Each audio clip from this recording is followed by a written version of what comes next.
नमस्कार, मैं हूं अभिषेक आनंद और आज से हम लोग शुरू कर रहे हैं बीपीएससी की आने वाली बहाली कंप्यूटर टीचर और एस्टेट की।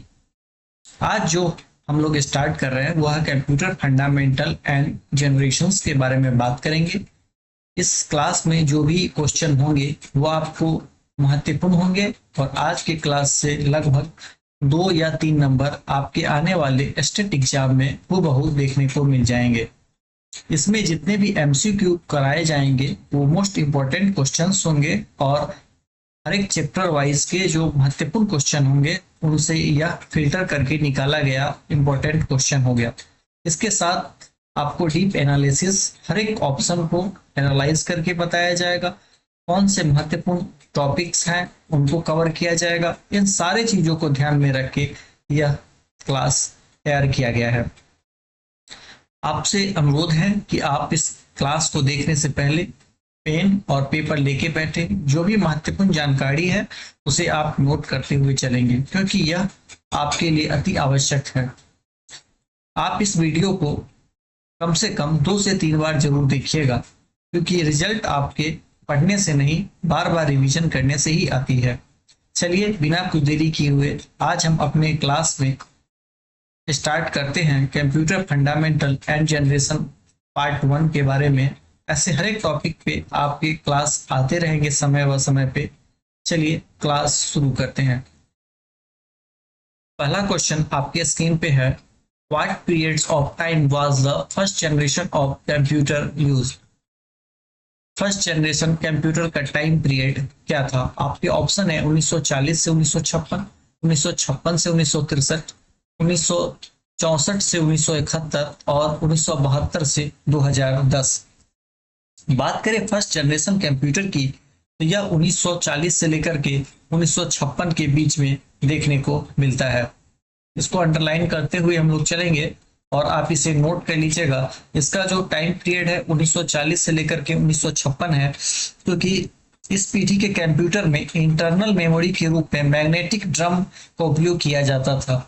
इस जनरेशन में प्रोग्रामिंग भाषा नहीं होती थी और मशीन लैंग्वेज और असेंबली लैंग्वेज हुआ करते हैं।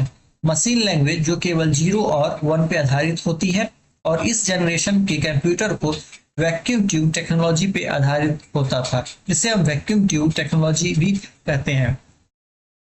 पहली पीढ़ी के कंप्यूटर में सर्किट के लिए वैक्यूम ट्यूब और मेमोरी के लिए चुंबकीय ड्रम का इस्तेमाल होता है। जैसे हमने बताया, अक्सर ये बहुत बड़े होते हैं और इनका टाइम पीरियड 1940 से 1956 में देखा जाता है।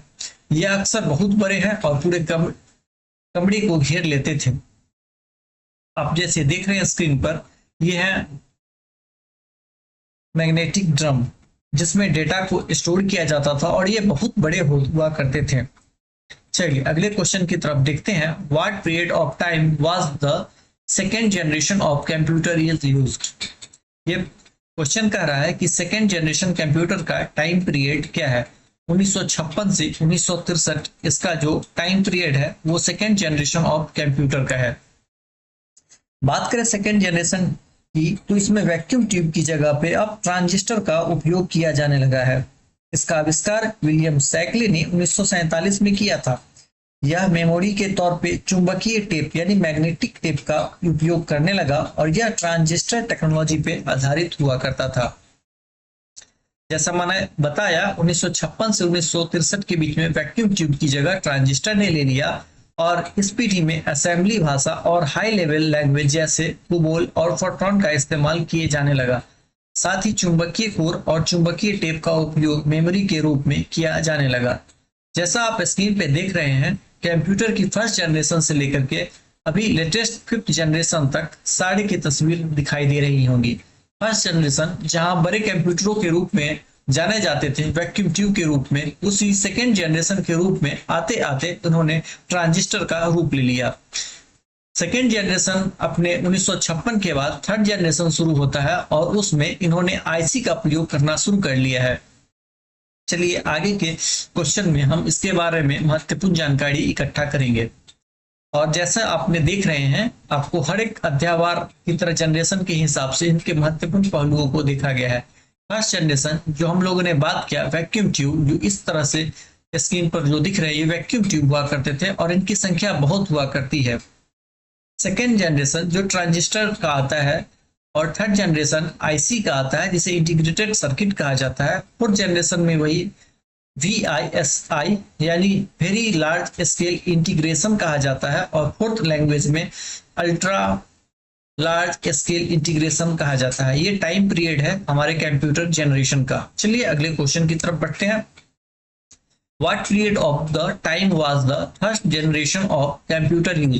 तो थर्ड जनरेशन का टाइम पीरियड क्या है? तो 1964 से लेकर के 1971 तक है। इसे आप नोट करते हुए चलिएगा और जितने भी डेटा आपको बताया जा रहा है उसे आप ध्यान से सुनिए, क्योंकि इससे रिलेटेड आगे क्वेश्चन एमसीक्यू आपको सीधे फॉर्म में मिलेंगे और एग्जाम में 2 या 3 नंबर का क्वेश्चन आपको हूबहू मिल जाएगा। चलिए क्वेश्चन पे आते हैं। थर्ड जनरेशन की बात करें तो 1964 से 1971 का इसका टाइम पीरियड रहा है और इसमें कंप्यूटरों में ऑपरेटिंग सिस्टम का प्रयोग होना शुरू हो जाता है।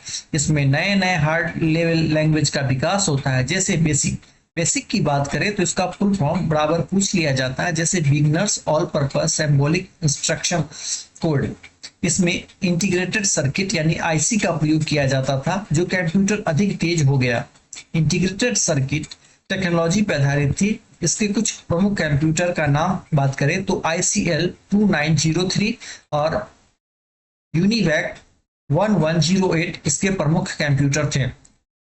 तीसरी कंप्यूटर की बात करें तो ये आईसी टेक्नोलॉजी पर आधारित था, जिसके कारण कंप्यूटर आकार में छोटे, तेज और अधिक विश्वसनीय हो गए और सस्ते हो गए। इस पीढ़ी में कीबोर्ड और मॉनिटर जैसे नए इनपुट आउटपुट उपकरणों का उपयोग शुरू हो चुका है। टाइम शेयरिंग, मल्टी प्रोग्रामिंग और रियल टाइम जैसे ऑपरेटिंग सिस्टम का विकास हुआ। आपने नए वर्ड सुने होंगे, टाइम शेयरिंग और मल्टी प्रोग्रामिंग और रियल टाइम जैसे वर्ड आपको आगे जैसे जैसे टॉपिक आगे बढ़ता है और उनसे रिलेटेड डेटा जैसे आएंगे हम आपको एक्सप्लेन करके उसके बारे में बताएंगे। चलिए आगे की तरफ बढ़ते हैं। बढ़ने से पहले हम कंप्यूटर की पीढ़ियां और उनके खोजकर्ताओं पे एक बार नजर डाल लीजिएगा। एग्जाम में जाने से पहले इन चीजों पर एक बार ध्यान रख लीजिएगा। इनसे 1 नंबर का क्वेश्चन आपको थर्ड या फोर्थ जनरेशन से रिलेटेड पूछ लिए जाते हैं। वैसे हार्डवेयर का प्रयोग भी आप एक बार देख लीजिएगा, क्योंकि प्रथम पीढ़ी के कंप्यूटर में जहां वैक्यूम ट्यूब, वहीं दूसरी पीढ़ी में ट्रांजिस्टर, तो तीसरी पीढ़ी में आईसी का प्रयोग किया गया और चौथे में माइक्रो प्रोसेसर आधारित होता था और पांचवी पीढ़ी जो आर्टिफिशियल इंटेलिजेंस पे आधारित है। इन चीजों को ध्यान में रख के जाइएगा। चलिए अगले क्वेश्चन की बात करें तो what period of time was the fourth generation of computer used? Fourth generation computer का टाइम पीरियड क्या है? तो ये टाइम पीरियड 1971 से लेकर के, इसको अपडेट कर लीजिएगा, 1978 से लेकर के 71 से लेकर के 1980, यानी इस टाइम पीरियड को आप इसको कवर कर लीजिएगा। इस चौथी पीढ़ी में माइक्रो प्रोसेसर का इस्तेमाल होने लगा है, क्योंकि इस माइक्रो प्रोसेसर में लार्ज स्केल इंटीग्रेटेड सर्किट के नाम से जाना जाता है। एक छोटी सी चिप जिसमें लाखों ट्रांजिस्टरों से निर्मित इस चिप को ही माइक्रो प्रोसेसर नाम दिया गया। यह उच्च गति वाला नेटवर्क से जुड़ा हुआ पहली बार देखने को मिलता है।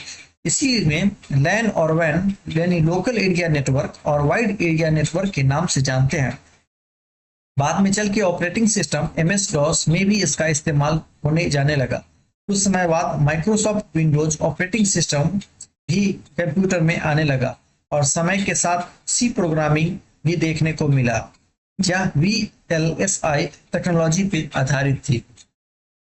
जैसे हमने आपको बताया कि इस समय उच्च स्तरीय प्रोग्रामिंग भाषाएं जैसे C++ का व्यापक उपयोग होने लगा और यह पर्सनल कंप्यूटर की क्रांति को बढ़ावा दिया।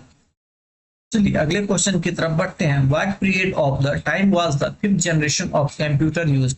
फिफ्थ जनरेशन की बात करें तो ये 1980 से लेकर के अभी जो पेरेंट चल रहा है, ये अभी फिफ्थ जनरेशन के कंप्यूटर कहे जाते हैं। फिफ्थ जनरेशन जो टेक्नोलॉजी है ये 1980 के दशक से अभी जो चल रहे हैं वो फिफ्थ जनरेशन के अंतर्गत आते हैं। यह जो है वो पांचवी पीढ़ी के कंप्यूटर यानी ULSI यानी अल्ट्रा लार्ज स्केल इंटीग्रेशन तकनीक पर आधारित है। जनरेशन के कंप्यूटर कृत्रिम बुद्धिमत्ता यानी आर्टिफिशियल इंटेलिजेंस जैसे प्रोग्राम की क्षमता को विकसित कर रहे हैं। इसमें C++, जावा, .NET जैसी उच्च स्तरीय भाषाओं का उपयोग किया जाता है, जिसमें डेस्कटॉप, लैपटॉप और अन्य उन्नत उपकरणों का विकास संभव हुआ है। चलिए अगले क्वेश्चन की तरफ बढ़ते हैं।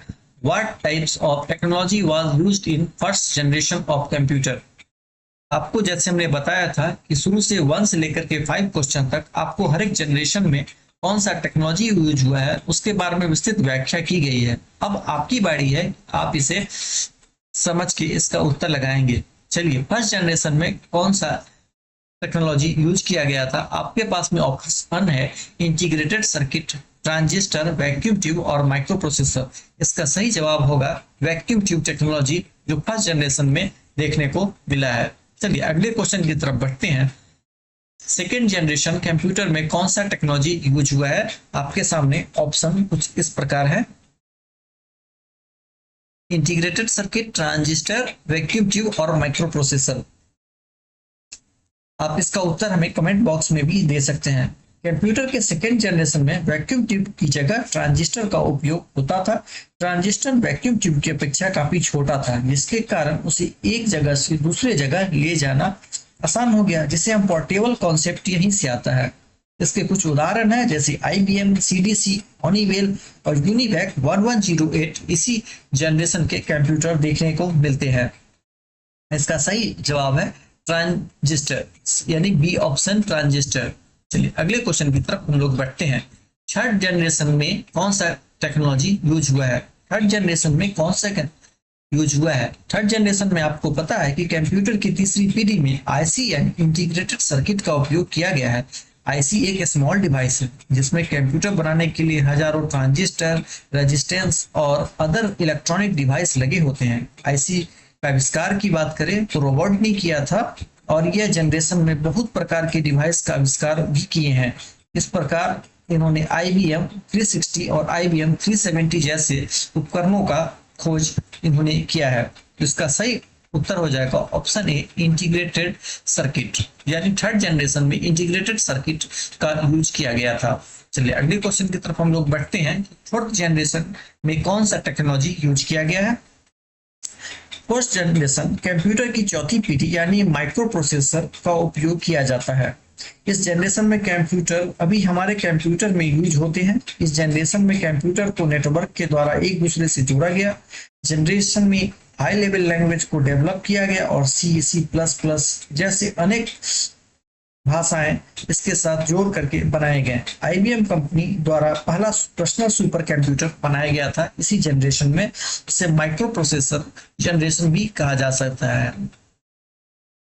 इसको हम फोर्थ जनरेशन ऑफ कंप्यूटर भी कह सकते हैं। चलिए अगले क्वेश्चन की तरफ बढ़ते हैं।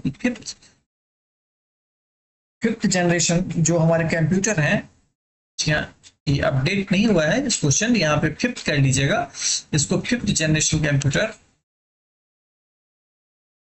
इसको फिफ्थ जनरेशन में कौन सा यूज किया जाता है। तो ऑप्शन आपके पास में है, ऑप्शन देखिए और इसका सही उत्तर हो गया ultra large scale integration, integrated ये है। चलिए आप इसको नोट करते हुए चलिएगा क्योंकि जो भी महत्वपूर्ण डेटा है उसे आप नोट करते हुए चलिएगा। चलिए अगले क्वेश्चन की बात है, यूनिवैक क्या है। यूनिवैक इज, आपके सामने ऑप्शन इस प्रकार है। तो आपको जानकारी के लिए बता दें, यह प्रथम कंप्यूटर था जिसका उपयोग व्यापारिक एवं अन्य समान कार्यों के लिए किया गया था। यह प्रथम व्यापारिक कंप्यूटर यूनिवैक 1 का निर्माण 1954 में किया गया था। यह विशालकाय कंप्यूटर जो गणना के लिए हजारों वैक्यूम ट्यूबों का उपयोग करता था। इसका फुल फॉर्म की बात करें तो यूनिवर्सल ऑटोमेटिक कंप्यूटर, यानी यूनिवर्सल ऑटोमेटिक कंप्यूटर इसका सही उत्तर होगा और ये व्यापारिक कंप्यूटर के रूप में जाना जाता है। अब जो डिटेल है उसको आप पढ़ लीजिएगा एक बार। चलिए अगले क्वेश्चन के बाद, ASCII and EBCDIC are popular character coding system है। ये दोनों क्या है, कोडिंग सिस्टम है। इसमें EBCDIC स्टैंड फॉर, यानी EBCDIC का फुल फॉर्म क्या है। आपके क्वेश्चन ये पूछ रहा है, उसका सही उत्तर होगा extended binary coded decimal interchange code होता है। यह एक क्या है, American standard code for information interchange है, जो अमेरिकी राष्ट्रीय मानक संस्थान यानी ANSI द्वारा विकसित किया गया है। सूचना के आदान प्रदान की सुविधाओं के लिए संयुक्त राज्य अमेरिका ने एक मानक को तैयार किया, जिसे अब पूरी दुनिया का एक्सेप्टेंस इनको मिल चुका है। ASCII के रूप में जाना जाता है। यह मेन फ्रेम ऑपरेटिंग सिस्टम में उपयोग किए जाने वाला 8 बिट कैरेक्टर है। ये क्या है? 8 बिट एक कैरेक्टर है और इसका सही आंसर जो हो गया वो ये है extended binary coded decimal interchange code है। चलिए अगले क्वेश्चन की तरफ बढ़ते हैं। The brain of any computer system is, option आपके पास में ALU, मेमोरी, CPU और कंट्रोल यूनिट। इसका सही उत्तर आप कमेंट बॉक्स में दे सकते हैं। कंप्यूटर ब्रेन एक माइक्रो प्रोसेसर होता है जिसे हम सेंट्रल प्रोसेसिंग यूनिट यानी CPU के नाम से जाना जाता है। CPU क्या है? CPU एक चिप है जिसमें लाखों ट्रांजिस्टर होते हैं और बेसिक इनपुट आउटपुट, जिसे आप बायोस, जिसे आप आगे पढ़ेंगे, बायोस नाम का एक चिप CPU से मिलकर काम करता है। बायोस क्या है? एक विशेष प्रकार का रोम है। यदि आप CPU को कंप्यूटर का मस्तिष्क कहते हैं तो बायोस को रीड कर सकते हैं। कंप्यूटर और मशीन के हार्डवेयर घटकों पे चल रहे सॉफ्टवेयर के बीच में इंटरेक्शन संभालने का काम जो बायोस का काम है। तो इसका सही उत्तर जो हो जाएगा वो CPU हो जाएगा। इसका सही उत्तर क्या हो जाएगा? CPU इसका सही उत्तर हो जाएगा। आप इसे पढ़ लीजिएगा। चलिए अगले क्वेश्चन की तरफ बढ़ते हैं। ये हाइब्रिड कंप्यूटर, आपके पास में ऑप्शन है, आप उसे, हाइब्रिड कंप्यूटर क्या होता है पहले इसको जान लीजिए, फिर ऑप्शन की तरफ बढ़ते हैं।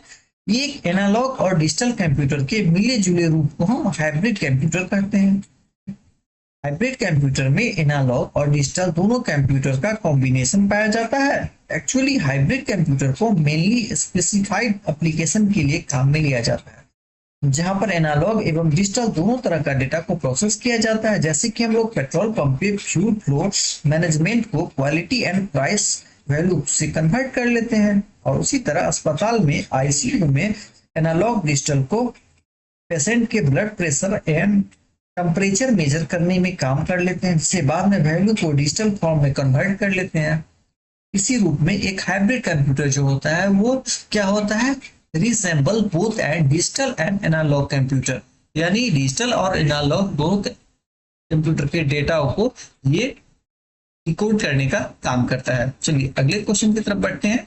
Which types of computer use the 8 bit code called EBCDIC? इसका ऑप्शन देखिए तो mini computer, micro computer, main frame computer और सुपर कंप्यूटर।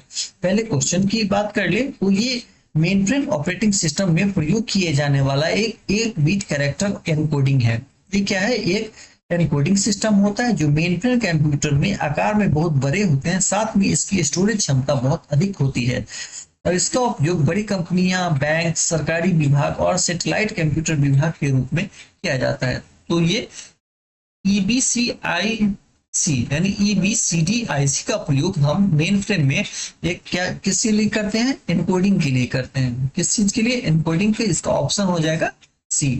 इसका ऑप्शन हो जाएगा C। चलिए आज की कक्षा में इतना ही। आगे जितनी भी क्लासेस होंगी इनमें क्वेश्चनों की संख्या भी बढ़ेगी और डिटेल एनालिसिस भी आपको बढ़ेंगे। आपको ये वीडियो कैसा लगा आप हमें कमेंट बॉक्स में बता सकते हैं। इसमें क्या सुधार हो सकता है आप हमें जरूर बताइए। हम आगे इस पे काम करेंगे और आपको जितना हो सके अच्छे से अच्छे जानकारी आपके पास प्रोवाइड करवाएंगे। चलिए आज के लिए इतना ही। और ये चैनल है इन्फो सेंटर 121, आप इसको सब्सक्राइब कर लीजिए। कोई भी डाउट है तो ये व्हाट्सएप नंबर है, इस पे आप हमें मैसेज कीजिए, हम आपको रिप्लाई देंगे। और इसका PDF चाहिए तो आप हमें मैसेज इस नंबर पे कर दीजिए। चलिए आज के लिए इतना ही। Thank you. Thank you.